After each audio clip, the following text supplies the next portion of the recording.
या शहरावर प्रत्येक पक्ष आपल्या आपल्या परीनं दावा करतो।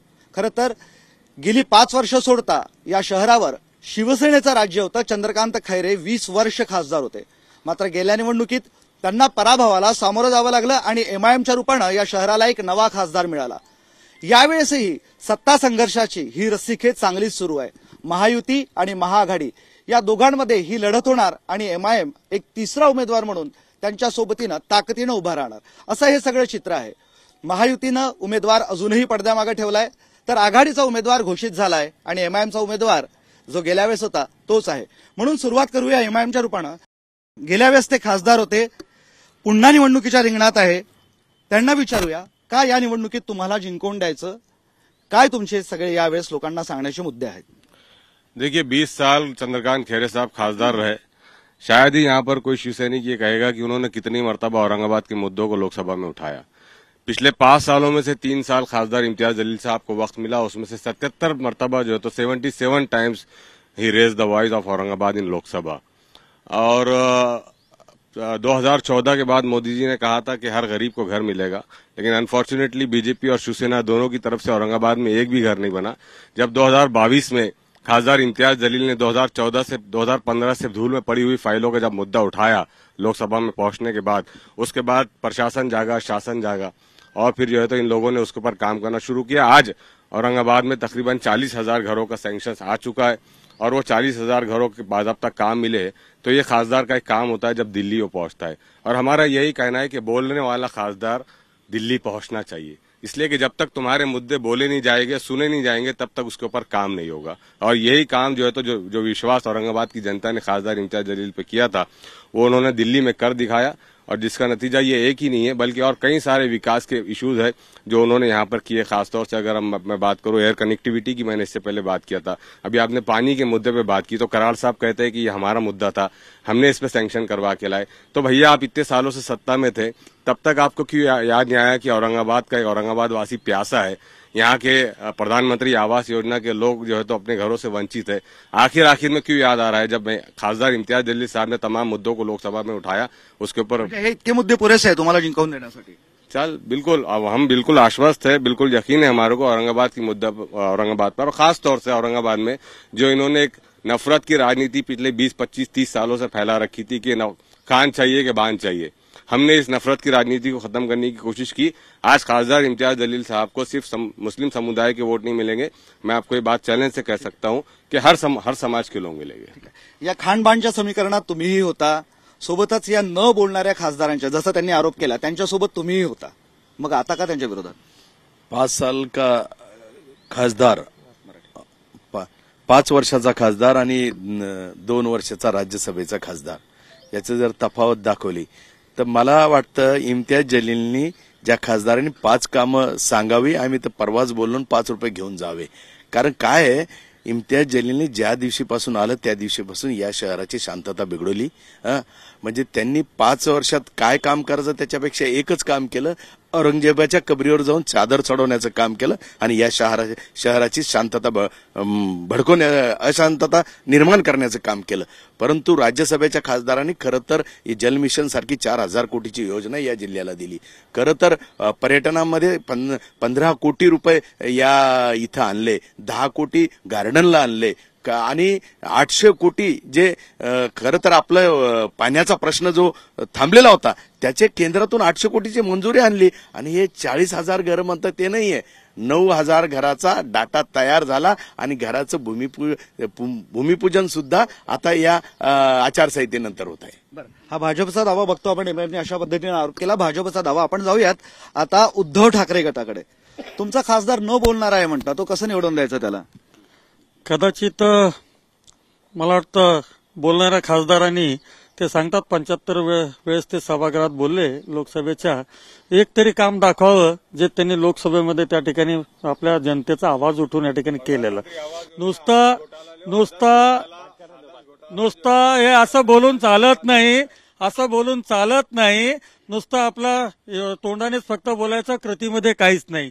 खैरे साहेबांची तुलना केली आणि या खासदारांची तुलना केली तर लोक आता याला कंटाळलेत। लोक स्वतःहून सांगतात इसने कुछ भी काम नाही किया, त्यांचेच लोक सांगायला लागले ज्यांच्यामुळे ते आलेत।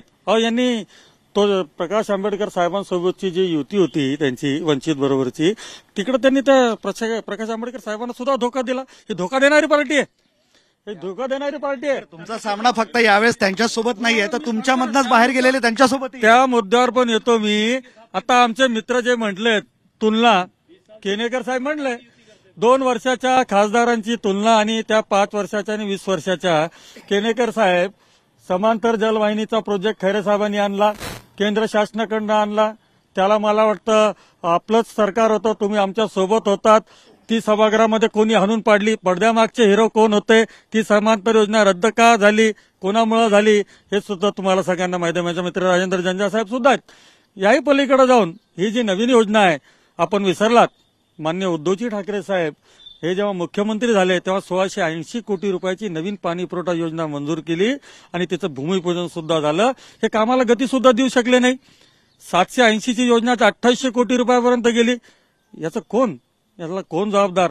आणि वाटतं ह्या कामाची गती नाही. रोज वल्गना, चिकलठाणा ते वाळूच, मोठा फ्लायओव्हर ब्रिज होईल, त्याच्यानंतर दुसरं गॅस पाईपलाईन होईल. लोकांनी नसतं वर्तमानपत्रातनं बातम्या वाचायच्या, चित्र बघायचं आणि खुश राहायचं. परंतु खैरे साहेब सारखा खासदार, आता जनता ज्या ठिकाणी कधी काळी हे सगळे एकत्र होते, आता एकमेकांच्या विरोधातच बोलतायत. तुम्ही न्यूट्रल होते, तुम्ही वेगळी निवडणूक गेल्या वेळेस लढवली होती. या दोघांच्या भांडणात तुम्ही कुठे होता आता? बघा, आमचा स्पेसिफिक फक्त आणि फक्त प्रोग्रेस. काँग्रेसने जे काही काम केलेले प्रत्येक व्यक्तीला ते माहीत आहेत. काँग्रेसने कधीही जनतेचा पैसा ऍडव्हर्टाइजमेंटवरती खर्च केलेला नाहीये. त्यासाठी आजही जे काही कामं केलेले आहे, लोक विचारतात की बाबा काय आहे. हे झालं काँग्रेसचं, पण इथे खैरे आहेत. खैरे साहेबांचंही काम तुम्ही ज्या पद्धतीमध्ये सांगितलंय, आज आमच्यासोबत महाविकास आघाडीला आहे. कोरोनाचा काळ, उद्धव साहेब ठाकरे हे सीएम असताना महाराष्ट्राला कुठल्या परिस्थितीतून त्यांनी बाहेर काढलं, ह्याला कोणीही नकारू शकत नाही. म्हणजे लोकांना जी खरी गरज होती त्यांनी तेवढ्या टेन्युअरमध्ये साबित केलेलं आहे, दाखवलेलं आहे की महाराष्ट्राला त्यांच्यासारखा सॉलिड सीएम आजपर्यंत कोणी भेटलेला नाहीये. एवढ्या विकट परिस्थितीमध्ये सुद्धा त्यांनी काम करून दाखवलेलं. सॉलिड सीएम हा मुद्दा आला इथे. तो सीएमच काम करत नव्हता म्हणून तुम्ही सगळे बाहेर पडले होते. सॉलिड सीएम म्हणताय सगळे लोक. आता खरंच हा सॉलिड सीएमचा मुद्दा लोकसभेत चालणार? सॉलिड सीएम म्हणण्यापेक्षा मी काही कोणावर आरोप करणार नाही, परंतु आपण बघितलं असेल जेव्हापासून एकनाथ शिंदे साहेब महाराष्ट्राचे मुख्यमंत्री झाले आणि खऱ्या अर्थानं 12-12, 18-18 तास काम करणारा मुख्यमंत्री या महाराष्ट्राने पहिलाच बघितलाय. आणि या महाराष्ट्राला विकासाच्या दिशेवर घेऊन जाणारा मुख्यमंत्री, सर्वसामान्य जनतेतला मुख्यमंत्री म्हणून त्यांनी ओळख निर्माण केली. अशा अनेक घटना, इशारवाडीची घटना असू दे किंवा अशा अनेक आरोग्याच्या विषयीच्या त्यांची मदत केंद्र असू दे, अशा अनेक घटना मी या ठिकाणी सांगू शकतो. परंतु खऱ्या अर्थानं मुख्यमंत्री काय असतो हे महाराष्ट्राला दाखवून देणारे एकमेव मुख्यमंत्री एकनाथ शिंदे साहेब आहे. बरं, पण या सगळ्यामध्ये लोकसभेत कसा फायदा होईल या सगळ्यांचा? 100% लोकसभेमध्ये. कारण जनतेच्या प्रत्येक प्रश्नासाठी धावून जाणारा कोण, आणि त्याच्याच मला असं वाटतं त्याच्याच पार्टीला लोक या ठिकाणी मतदान करतील. आता खैरे साहेबाविषयी त्यांनी ते सांगितलं, समांतरच्या बाबतीमध्ये ते सांगितलं समांतर परत का गेली, तुम्हीच त्या ठिकाणी महापौर म्हणून बसलेले होते. आणि खऱ्या अर्थानं समांतर परत जात असताना या शहरातल्या जनतेला आपण कोणत्या पद्धतीने फसवलं, आणि हे फसवत असताना खऱ्या अर्थानं दर निवडणुकीला शहराला आम्ही 24 तास पाणी देऊ, दर निवडणुकीला आपण या शहराचं नाव छत्रपती संभाजीनगर करू, असं खैरे साहेबांनी करत गेले. खऱ्या अर्थानं या शहराचं नाव छत्रपती संभाजीनगर करण्याचं काम सुद्धा मुख्यमंत्री एकनाथ शिंदे साहेबांनी केलं. आणि जे 800 कोटी रुपये जे हे म्हणतात की यांनी योजना आणली, परंतु त्याला पैसे देण्याचं काम आणि ती योजना चालू करण्याचं काम खऱ्या अर्थानं भारतीय जनता पार्टी, शिवसेनेच्या, महायुतीच्या सरकारने या ठिकाणी केलेलं आहे. खरं बोलायचं तर खैरेने लोकांच्या डोळ्यात पाणी आणलं, शहरात पाणी नाही आणलं. ठेकेदार पळून गेले, खैरेंमुळे ठेकेदार पळून गेले. हे 20 वर्षाचा इतिहास आहे, हा 20 वर्षाचा इतिहास आहे. 4 वेळेस तर खैरेंनी ठेकेदार बदलले. काय तुम्ही या पाण्याच्या वादात सगळीकडे होता, काय सांगाल, कोण आहे जबाबदार मग? अहो खरं कारण लोकसभेच्या निवडणुकीतही पाणीच पेटतंय आपल्याकडे. खरं म्हणजे आता जे शिवसेनेच्या उद्धव ठाकरे गटाच्या लोकांनी हे जे काही आता नवीन आलेले आहेत, यांनी जे या ठिकाणी जे बातमी या ठिकाणी हे जे सांगतायत की चंद्रकांत खैरेंनी पाण्यासाठी खूप प्रयत्न केले. अहो चंद्रकांत खैरे साहेबांनी खरं म्हणजे समांतर हे एवढं मोठं नाटक होतं, जे 20 वर्ष नाटक त्यांनी लोकांना दाखवलं. नाटक करून त्यांनी समांतर करून लोकांचं पाणी पळवलं. 15 लाख लोकांना त्यांनी अक्षरशः तहानलेलं ठेवलं, वेडं बनवलं, आणि त्याच्याचमुळे त्यांचा मागच्या निवडणुकीत पराभव झाला. याला मी 100% तुम्हाला सांगतो की आज भारतीय जनता पार्टीच्या आणि महायुतीच्या सरकारमुळे शहरामध्ये जे पाण्याचं मोठ्या प्रमाणात काम चालू आहे याला कोणीही नाकारू शकत नाही. आज जरी हे म्हणत असले की आम्ही पाणी आणलं, त्यांनी आणलेलं पाणी ते तेव्हाच संपलं जेव्हा उद्धव ठाकरे मुख्यमंत्री झाले तेव्हा त्यांनी सगळ्यात आधी पहिलं काय काम केलं असेल तर ह्या पाण्याच्या योजनेला स्थगिती देण्याचं काम यांच्या सरकारने केलं होतं. ते काय ते बोलतायत आज या ठिकाणी. त्यामुळे आज लोकसभेसाठी संपूर्ण संभाजीनगर, छत्रपती संभाजीनगरचे प्रत्येक नागरिक हा महायुतीच्या सोबत आहे आणि या ठिकाणाहून लोकसभेसाठी फक्त महायुतीचाच उमेदवार निवडून येणार. बरं, एक प्रश्न एक प्रश्न महत्वाचा आहे, सगळ्यांना तिघांनाही विचारायचं आहे. उमेदवाराचं का कोणा सुटत नाही? उमेदवाराचं आमचा उमेदवार नरेंद्र मोदी साहेब आमचे उमेदवार आहेत. आमचे उमेदवार सगळेजण, आम्ही सगळे उमेदवार आहोत. आमचा मॅनिफेस्टो ठरलेला आहे, आमचा उमेदवार ठरलेला आहे, मोदी आमचे उमेदवार आहे. या सगळ्या कोंडीमध्ये तुम्ही तर अडकले हो, तुम्ही या सगळ्यांच्या सोबत होते, तुम्ही कुठे जाणार आता? आमच्याकडे उमेदवार पण तयार आहे आणि आमच्या उमेदवाराकडे ब्लूप्रिंट पण तयार आहे आणि शहराचा विकास कसा होणार आहे तो पण तयार आहे. आणि एवढे मोठे मोठे हे गप्पा मारतात की खासदारांनी 77 वेळात लोकसभामध्ये प्रश्न उचलले, त्या 77 प्रश्नामध्ये एकही प्रश्न सुटला का ते त्यांना विचारा. याचं उत्तर आवास योजना का प्रश्न किसने छोड़ा? पहली बात, असल में क्या है, इन तीनों का प्रॉब्लम क्या हो गया अभी? एक के भतीजे ने छोड़ के चले गया तो इनको जनता की याद आ रही, एक के आमदारों ने छोड़ के चले गए तो इनको जनता की याद आ रही, किसको मुख्यमंत्री चले गए तो इनको जनता की याद आ रही. असल में ये पूरे के पूरे ये सत्ता के लोभी लोग हैं, इनको सत्ता चाहिए, इनको जनता नहीं चाहिए सत्ता. काय म्हणणार? मला फक्त सगळ्यांना एकच गोष्ट विचारायची आहे. ह्या संभाजीनगर जिल्ह्याला 2 मंत्री आणि 3 खासदार, 2 मंत्री 3 खासदार, त्याच्यानंतर 5-7 आमदार एवढा असताना ह्या शहराचा विकास काय केला? ह्या शहराचा विकास काय केला? 2 मंत्री होते, 2 केंद्रातले मंत्री, 3 राज्यातले मंत्री, 7 आमदार, एवढ्यांनी मिळून काय विकास केला तो तर दाखवा. हे सगळे पारंपरिक लोक आहेत आणि स्वतःत मध्ये भांडतायत. तुम्ही काहीतरी वेगळा मुद्दा मांडण्याचा प्रयत्न करतायत. कोण हवंय? कोणालाही पटत नाही तुमचं. आम्ही सर्वसामान्य माणसं आहेत. हे दोन्ही पार्ट्या एकत्र होत्या. पुंडलिक नगर सारख्या पाणी प्रश्नाचा लढा मी दिलेला ह्या दोघांना माहिती आहे. तर शहराच्या पाण्याचा प्रश्न ऐतिहासिक शहर आहे पण सगळं वाटोळं करून ठेवलेलं आहे. हा महिलांना जर हिमोग्लोबिनचं प्रमाण कमी झालेलं आहे, रक्तदान शिबिर घेतात, महिला रक्तदान करू शकत नाही, किती त्रास आहे हा ऐतिहासिक शहरामध्ये. 1000 रुपये कोटीची योजना 2700 कोटी रुपयात गेली तरी पाण्याचा प्रश्न सुटत नाहीये. आता मगाशी जो विषय निघाला घरकुलचा, इथल्या लोकांना घरकुल मिळत नाही.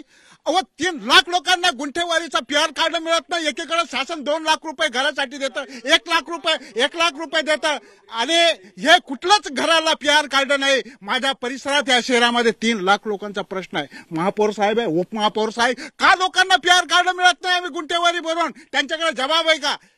अहो, गुंठेवारीचा जो भाग आहे तो शहरातच नाही. माझ्याकडे लेटर आहे, मी दाखवू शकतो तुम्हाला. कुठलाही पक्ष तुमचे प्रश्न सोडवू शकत नाही या लोकसभेत. बेहाल झालेला ऐतिहासिक शहराला लाज वाटते आम्हाला की आमचा नेता का असा होत नाही की या छत्रपती संभाजीनगर. यावर काय उपाय बघताय तुम्ही? विकास हवा तर यंदा फक्त चेहरा नवाच राहणार आहे. चेहरा नव्याच्या माध्यमातून प्रश्न सुटणार आहे का माहिती नाही. काय सांगाल? पाण्याचा प्रश्न महिला म्हणून तुम्हाला विचारतोय, याचं उत्तर तुम्हाला द्यावं लागणार आहे.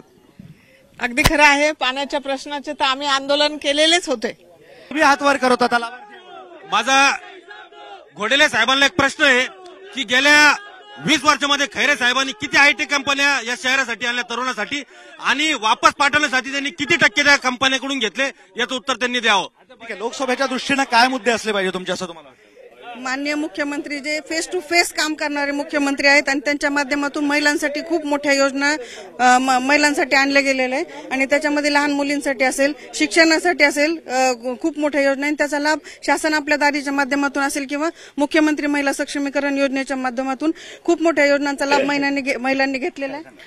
स्त्री सक्षम तर महाराष्ट्र सक्षम अशी जे आमचे एकनाथ मुख्यमंत्री आहेत आदरणीय एकनाथजी शिंदे साहेब आणि महायुती सरकार हे मिळून जे महिलांसाठी खास महिलांसाठी ज्या योजना आणलेल्या आहेत त्या आतापर्यंत मी कुठे पाहिल्या नाही. मी आतापर्यंत त्या कुठे योजना राबवलेल्या पाहिल्या नाही. जे सरकार 3 वर्षापूर्वी झोपलं होतं ते कुठं होतं? ते आता जागृत का नाही झालं? महिलांसाठी अनेक योजना आम्ही राबवत आहोत. अनेक लेक लाडकी योजना असेल, पिंक रिक्षा असेल, अशा अनेक योजना आहेत ज्या आमचे मुख्यमंत्री साहेब राबवतात. स्त्री सक्षमता, स्त्री सक्षमतेचा एक मुद्दा मांडलाय. पटतोय तुम्हाला स्त्री सक्षमता झाली आहे म्हणून? नाही, स्त्री सक्षमता नाहीच आहे. तसं पाहिलं तर आज इथं हा विषय होतोय की आज महिला सुरक्षित नाहीये. आज महिला ही सुरक्षित नाहीये. महिला सुरक्षितचा मुद्दा हा खूप महत्वाचा आहे. आणि दुसरी गोष्ट मेन म्हणजे हे एकमेकावर ब्लेम करताय की यांनी हे केलं, त्यांनी ते केलं, पण यांच्या ह्याच्यामध्ये काहीच झालेलं नाहीये. विकासाच्या बाबतीत छत्रपती संभाजीनगरचे आतापर्यंतचे खासदार निष्क्रिय ठरलेले आहे. हे आरडाओरडी करून विकास होत नाही आणि हे सगळे एकमेकांचेच आहे. यांचा केंद्रीय मंत्री म्हणतो आम्हाला इम्तियाज जलीलला उभं करावं लागतं, पण खासदार हा पूर्ण जिल्ह्याचा असतो आणि ग्रामीण भागातील लोकांचा विचार कोणीच करत नाही. आजही 10 पेशंट शहरात ऍडमिट होतात, तर याच्यात 5 फक्त उशिरा पोहोचल्यामुळे मृत्यू पडतं. तर यांनी फक्त आरडाओरडी करायचे, विकास काय करायचा? शहरामध्ये 100 करोडचे नवीन बांधलेले रोड हे 6 महिन्यात उकरून टाकतात. हा सर्वसामान्य एक जनतेचा आवाज होता. सर्वसामान्य जनतेचं म्हणणं आहे की या शहरासाठी कुणीही निवडून आलं तरी काहीच केलं नाही. त्यांचे रस्त्यांचे प्रश्न आहे, केंद्र सरकारच्या योजना पोहोचू शकत नाहीये. ठीक आहे, आता उद्धव ठाकरेंपासून आपण थोडं पुढे जाऊया. तुम्हाला का निवडून द्यायचा? या टर्म मध्ये तुम्ही 20 वर्ष खासदार होता, 5 वर्ष तुम्ही गमावलं. काहीही 5-6 गोष्टी सांगा की का तुम्हाला निवडून द्यायचं मला. एकतर आमच्याकडे विकासाचा अजेंडा आहे. खैरे साहेबांनी जे 5 वर्ष काम केलं जनतेला माहित आहे. पक्ष फोडणं, आपला पक्ष वाढवणं हा अजेंडा आमच्याकडे नाही. इलेक्ट्रो बॉन्ड सारखा यांचा एक मला वाटतं आधुनिक आरोप झाले. तुम्हाला निवडून काय द्यायचं याची पॉझिटिव्हिटी मला ब्ल्यू प्रिंट आमच्याकडे ब्ल्यू प्रिंट आहे. हो आहे. अहो हे बोलताय 400 बार फक्त संभाजीनगरचा खासदार यांनी भाजपचा आणून टाका, मग समजू का आपण? ठीक आहे, 400. एक मिनिट ऐकून घ्या. अरे ऐकून घ्यायची, अरे क्षमता ठेवा. निवडून कशासाठी द्यायचंय लक्षात ठेवा. देशामध्ये खोटं बोलणाऱ्या प्रवृत्ती वाढल्यात, त्या प्रवृत्तींना थोपवण्यासाठी निवडून द्यायचंय. या देशामध्ये शेतकऱ्यांची अवस्था वाईट आहे, ती अवस्था चांगलं करण्यासाठी निवडून द्यायचंय. या देशामध्ये भ्रष्टाचार इतका बोकाळलाय की तो 10 पट्टीवरतून 100 पट्टीवरती पोहोचवलाय, तो थांबवण्यासाठी निवडून द्यायचंय. 70 वर्षामध्ये काँग्रेसनी जे काही प्रोग्रेस केलं त्या आधारावरती आम्हाला मतं भेटणार आहेत. महाविकास आघाडी काँग्रेसच्या सोबत आहे आणि 100% जनतेने बघितलेलं आहे की मागच्या टायमामध्ये मोदीजींनी जेवढं काही सांगितलं खोटं बोलले, रेटून बोलले. हा बोला. विषय असा आहे की संभाजीनगरमध्ये मी कौतुक करतो खैरेंचं, कौतुक करतो नंदू घोटाळेचं. पूर्ण शहरामध्ये गारोडीचा खेळ खेळला आणि या गारोडीच्या खेळामध्ये वस्ताद होते खैरे आणि जंबुरा होते नंदू घोटाळे. हे काय म्हणायचे? वस्ताद म्हणायचे बोल जंबुरे, तो हे म्हणायचे सही आहे वस्ताद, आणि लोकांना काहीच दाखवायचं नाही. किधर से निकलेगा पाणी, तो इधर से निकलेगा. मूर्ख बनवण्याचं काम. तुम्हाला विश्वास आहे यांच्या आरोपांना किंमत नाही, तुमचा उमेदवार निवडून येईल? 100% यांचा उमेदवारच नाही, यांच्याकडे उमेदवार नाही आणि आमचा उमेदवार 100% आजच निवडून आला. बोला. या ठिकाणी 2 जणांचे इथं काहीच कामं नाही आहे. 2 जणांनी जे काही काम केलं, एकही जण विकासाच्या मुद्द्यावर या ठिकाणी बोललेला नाही. पीआर कार्डचा मुद्दा एवढा ज्वलंत असताना दोन्ही त्याच्यावर काहीच बोलत नाही. घोषणाबाजी करून काही होणार नाही. या ठिकाणी आरटी सारखा मुद्दा, महत्वाचा मुद्दा या ठिकाणी सगळा बंद करून टाकलेला आहे यांनी. हे सगळे खासदार महानगरपालिकेची बाहेर कोणी केलेली आतापर्यंत त्याची टक्केवारी आणि त्याच्यामध्ये मग ठीक आहे. लास्ट कमेंट काय? मला का म्हणायचंय, आताचं जे शिंदे सरकार आहे, महाविकास आघाडीचं सरकार आहे, जसं बाळासाहेबांचे विचार होते, 80% समाजकारण, 20% राजकारण तंतोतंत त्यांनी पाळलेलं आहे आणि ते खूप चांगल्या पद्धतीने काम करत आहेत. आणि आपण बघतोय की खरं तर निवडणूक लोकसभेची आहे, मात्र इथे अबकी बार तडीपार आणि अबकी बार 400 पार अशा पद्धतीच्या घोषणाबाजी होत आहे. संभाजीनगर शहराचा विकास झाला का, तर याचं उत्तर सर्वसामान्य जनतेकडून आपण ऐकलं आहे. अजूनही विकास झाला नाही, विकासापासून कोसो दूर हा जिल्हा आहे असं बोलल्या जात आहे. त्यात या निवडणुकीत महायुती, आघाडी की इम्तियाज जलील यांमध्ये एक तिरंगी लढत आहे. बघूया मतदार राजा आता विकासाकडे बघतो का, विकासाला कौल देतो का आणि विकासाचा खऱ्या अर्थानं कोण उमेदवार आहे हे समजतो ते. व्हिडिओ जर्नलिस्ट मोहम्मद तौफिकचा विशाल करोळे, झी मीडिया, छत्रपती संभाजीनगर.